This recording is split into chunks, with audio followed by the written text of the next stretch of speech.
Hey Sagittarius, how are you guys? This is a Jennifer. Oh, that's crazy.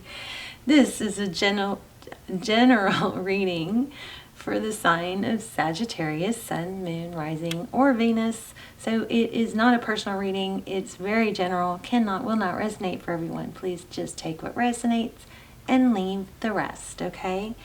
So I set the intention that my readings are timeless and that they are, there is a message of growth for everyone who watches them.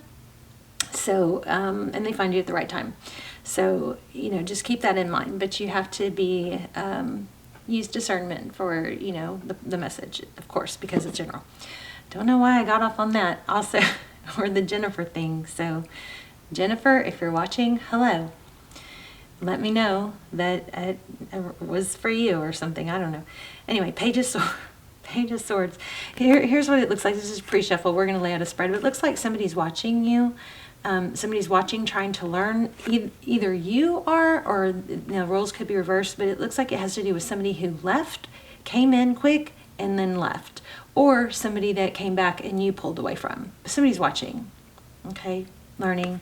And I think the situation that didn't work out, the vibe I'm getting is it didn't work out because there wasn't enough growth or movement towards stability, or almost even like personal growth, or soul growth. I don't know, something like that, but we'll see. And I got that because of this Hangman. So it was like there was a return, but then it wasn't different, or I don't know, something like that. So anyway, how are you? Hope you guys are well. Thank you so much for watching. So you got 6 of Coins, Generosity, King of Swords. It feels like somebody what I'm picking up on is it feels like there's a lot of giving, but someone else seemed just like unfazed by the giving. And I'm wondering, because I'm getting these swords, I'm wondering if one person in this dynamic has like maybe an anxious attachment style where they want to prove their worth and they give, and the other one has an avoidant attachment style, whereas they trigger you. Those two attachment styles will trigger each other because the anxious attachment person will want to feel security. They need to feel security, fear of abandonment, and this avoidant attachment person could, I know this is getting really deep for a pre-shuffle, but this avoidant attachment person is deep down afraid of believing or being let down. So it's kind of like the insecurities may be the same, but they manifest in different ways. This person may avoid attachment or diving in too soon. They do want that deep connection, but it takes them longer to get there. And so, which is uncomfortable for the anxious attachment person, because the anxious attachment person views any little sign as, oh no, they're not into me, or they've got one foot out the door, or whatnot. But really, it just takes time for the avoidant attachment. This is crazy. I've never talked about this in a reading before. It takes time for the avoidant person to, months before they're ready for something secure and to where they fully give. But a lot of times those avoidant people, when they do finally give, they give. They really do get there. So it's like there may be something along those lines causing bumps in the road or a lack of, fluidity, because it's triggering each other. Of course, twin flames trigger each other too, but I'm really wondering how many twin flame scenarios have real strong opposite attachment styles that are triggering each other. Okay, so here's Hermit. I say, there's swords again. Yeah, somebody pulls back. But see, a lot of the problem here is, now I'm not talking about, of course, if this is somebody that's never given, and I'm not saying that you're supposed to stay in a situation that's not, that brings you down or isn't healthy, but somebody pulls back and it seems cold and hurtful, but it's because they need to adjust to those feelings at a different pace. So here's Ten of Swords. Somebody pulled back. There's a painful ending here, but I'm still not feeling like everything is, you know, what it seems. All right, so your energy is Strength card. That's beautiful. Being strong, balancing the line in the Lamb. Page of Coins. You're strong and able to communicate. You know, when two different attachment styles get together, it's hard, and it's like there tends to be like a lot of blame, but it's really, there's just a major, you know, like misunderstanding, and avoidance can't always communicate very well. This looks like you're a very big communicator. Yeah, avoidant. Look at that. And I think it's somebody's going crazy because of someone else's avoidance. And the more you push or try to talk, the more defensive or withdrawn they'll become. But here's the good news. If two people are willing to be aware and understand how to help each other and what triggers each other, that's a big healing thing. So you may need to look into attachment styles. Okay, so World card. A cycle completing. I think it's easier for someone here to kind of bail on the situation rather than get their hopes up. That's what it stems from. But you got this person, if this is your person at the bottom, they've got 10 of Cups. So this may be because of a situation that they've been in, that they lost, or family, where like it's easier not to have the full happy family, 10 of Cups, happy wife, happy life scenario, because then you know, kind of makes you risk. I'm not saying this is true, but I'm saying this might be a mindset. Because then you put yourself in a position where you risk losing it all again. So King of Swords, yeah, I feel like you guys are dealing with somebody avoidant. Which is hard for you because you're open and communicative and giving. And it's confusing. 7 of Coins.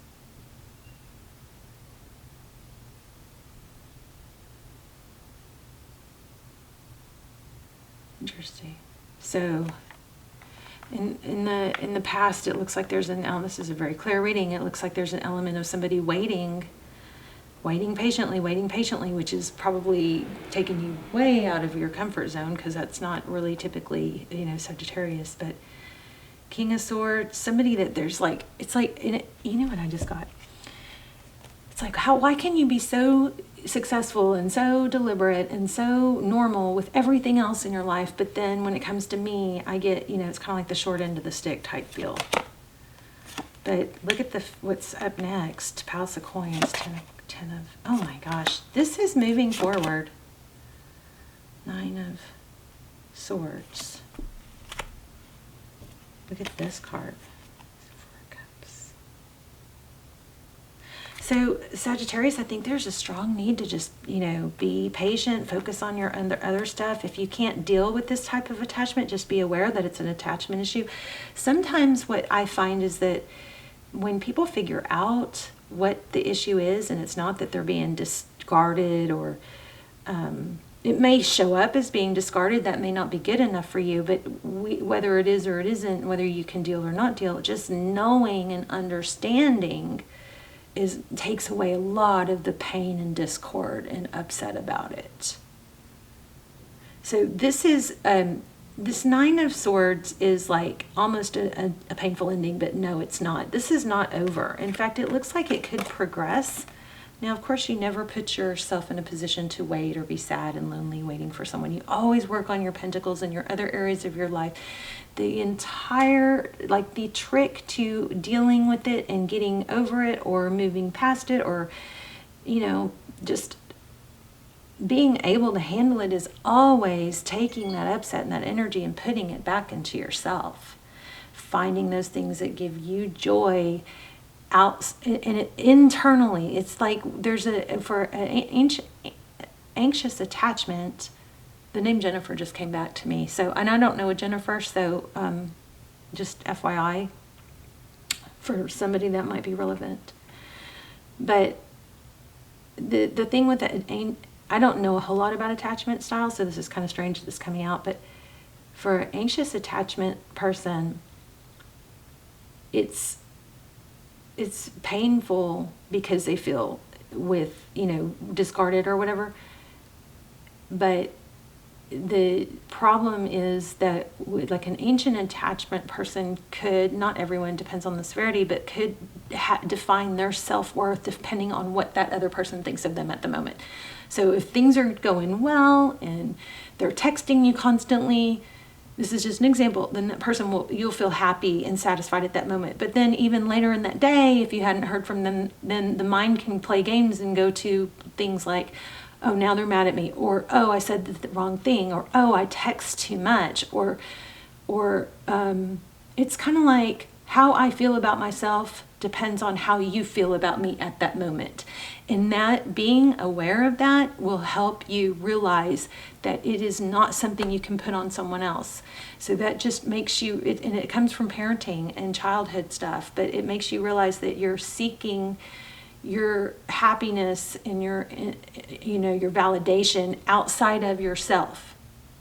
And that is not ever going to be, if this is a severe issue, then definitely get counseling for this, because you can, it's such a blessing that we even know about this now, because then we can, understand it and feel better about it and work towards it. But there are processes and there are ways to deal with it and feel and not rely on how that other person feels about you at that moment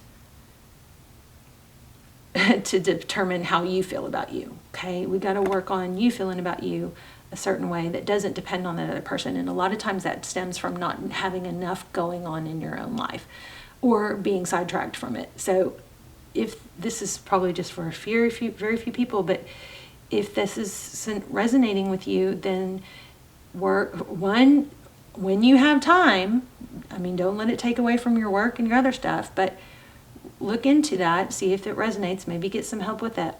But the other thing is, take the focus, even if it's hard, I know it's hard, take the focus off of the person that you're trying to get validation from and put that energy into things you can do. Go to the gym, exercise, get sun on your face, balance your hormones by getting morning sun on your face, not having bright lights in your eyes at night, stuff like that. Hormones can really get out of whack when we don't do these, healthy habits.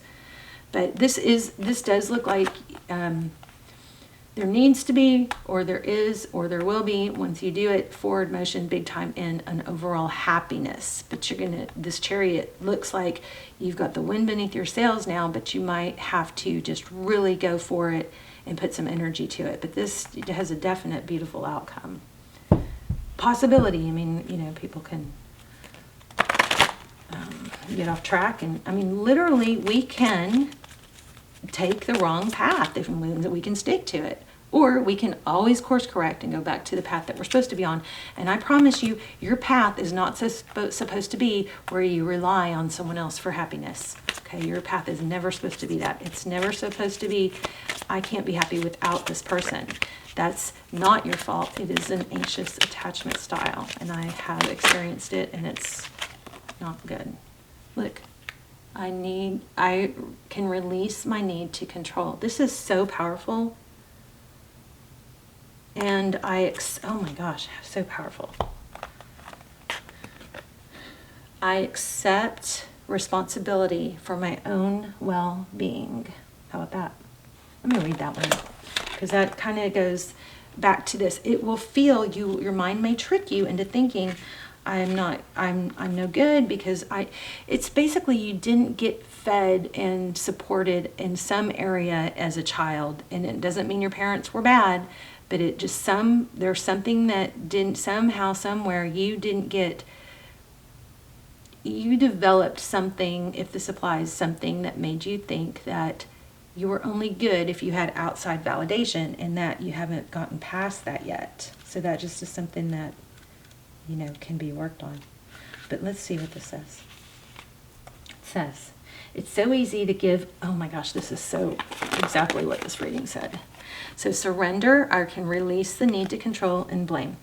It's so easy to give away the power to transform your life. Certainly there have been people along your path who have shaped you into who you are today, but you are solely responsible for your own happiness. The ego can be very frail, and if it comes under fire, the first instinct is to blame an outside force. Victim consciousness weakens the connection that you have to your soul source. This mindset says, I don't have the power inside myself to break free because someone else's power is stronger. But that is an illusion. When you believe that someone else is responsible for your problems, that belief is the problem. Personal responsibility can empower you to change your reality. Lasting transformation always begins on the inside and works itself out. There is a difference between a reason and an excuse. So it doesn't invalidate anything.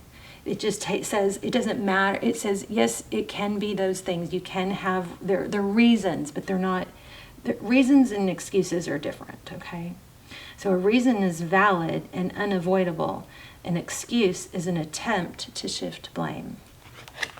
That was pretty powerful, wasn't it? Let's see. Let's get another growth card.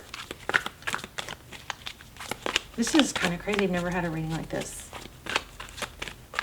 So maybe I need to learn more about. You guys let me know how this resonated and if attachment styles is something that, you know, you'd like to touch on more. Okay, so why? Sometimes this why card reminds me to start with the end in mind, figure out your why. Why do you want to do the work? Well, not because you feel really like doing the work, or not because you really like doing 100 sit-ups or whatever. You do it because of the why. You find the why. And my why is often my daughter. Let's see, number 31. 116.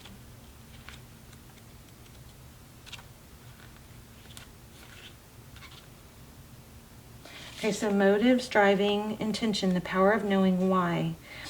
This is a great power in understanding your motives right now. Oh, wow, it's going to say exactly what I just said. Okay. The oracle asks you to be very clear about why you're asking the question, looking for the answer, behaving this way, and most importantly, making a choice. Knowing your why is the key to fulfillment. When you're clear about it, your intention will then be a magnet for miracles. Motives define the nature of your experience. When you think about something, feel it, and then act on it. This invisible why is the lifelong energy within the seed, which brings it to life and holds the potential for growth. Okay, so this says this is relationship. We don't always know why we engage in our relationships the way we do, mostly because our feelings aren't always logical. Now is the time to recognize whether you're being triggered by someone else or if your behavior is motivated by unresolved issues of the past. Wow. Wow, that is crazy. That was our whole reading. Recognize whether you're being triggered by someone else, which is also a word I said over and over in this reading, but never usually say. Okay, being triggered by someone else, or if your behavior is motivated by unresolved issues of the past. When you ask yourself, why am I feeling like this? And why did I say that? And spend some time in introspection, the answers may be surprising. Listen to the messages from your intuition, from the knowing deep within you. What does it tell you about yourself and others? In the end, life is all about being loved.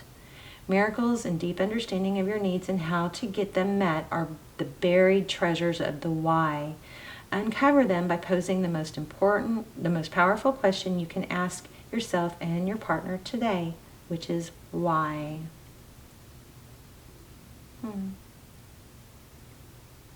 There you go, you guys. Wow. Let's talk in the comments, you guys. Please let me know how this resonated. And if any of the words or things I said, were strong signs for you. And I love just to hear, just when you guys tell me where you're watching from, I love that too. So I love you guys. I am praying for you. I hope you're subscribed and included in all my intentions. And I I guess that's it. I love you so much. I'll see you soon. I'll see you in the comments. Bye, Sagittarius.